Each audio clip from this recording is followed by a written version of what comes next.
Welcome back to Living in the Word. Today we are looking at Abram rescuing Lot. Let's begin. Genesis 14 verses 1 to 4.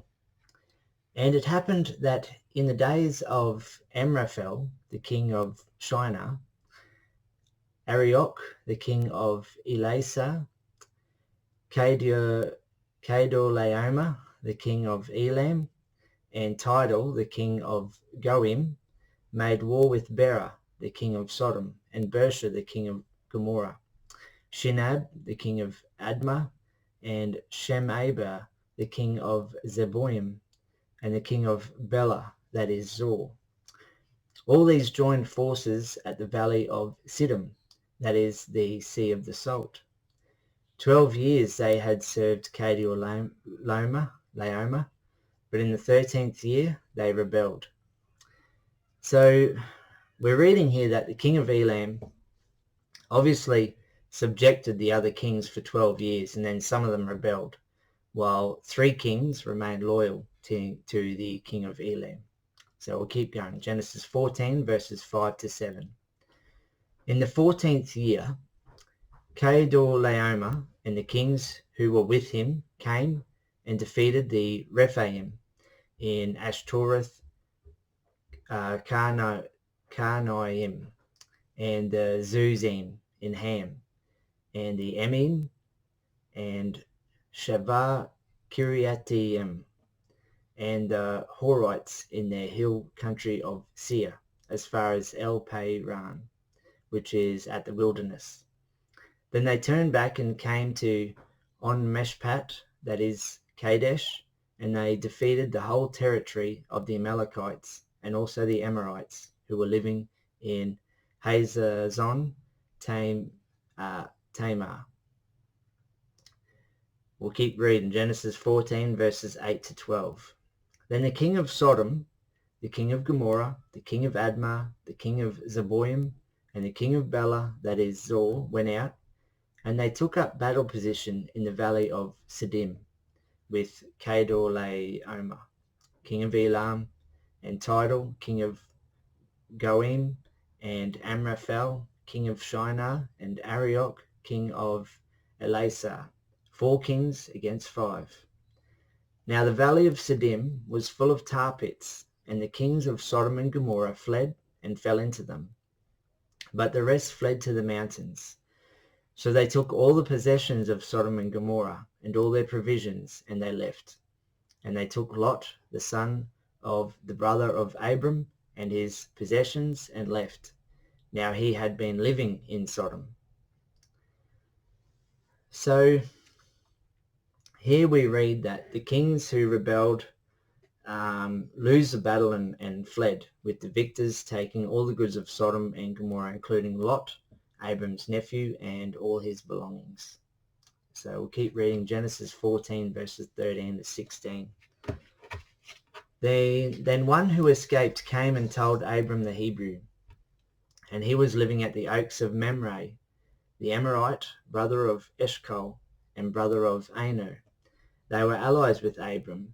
When Abram heard that his relative was taken captive, he summoned his trained men, born in his house, 318 of them, and he went in pursuit up to Dan. And he divided his trained men against them at night, he and his servants. And he defeated them and pursued them to Hobor, which is north of Damascus. And he brought back all the possessions, and he also brought back Lot, his relative, and his possessions, and the women and the people as well. So here, after hearing what's happened, Abram arms 318 trained servants. That shows Abram's wealth straight away. And they attacked the group that had taken Lot and the goods, and Abram returned Lot with all the goods of Sodom and Gomorrah. So Genesis 14 verses 17 to 24.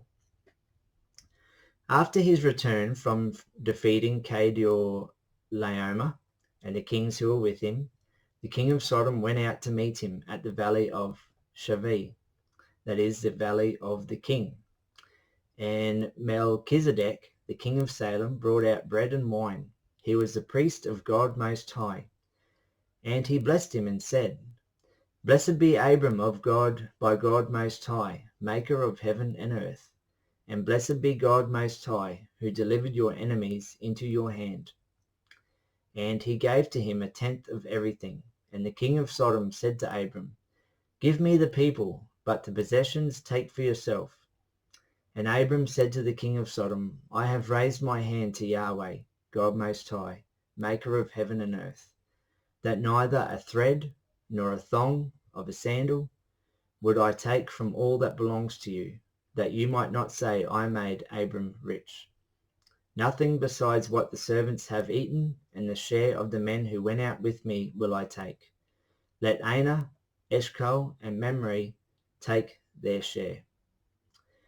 So here, Abram meets Melchizedek, king of Salem and priest of God Most High.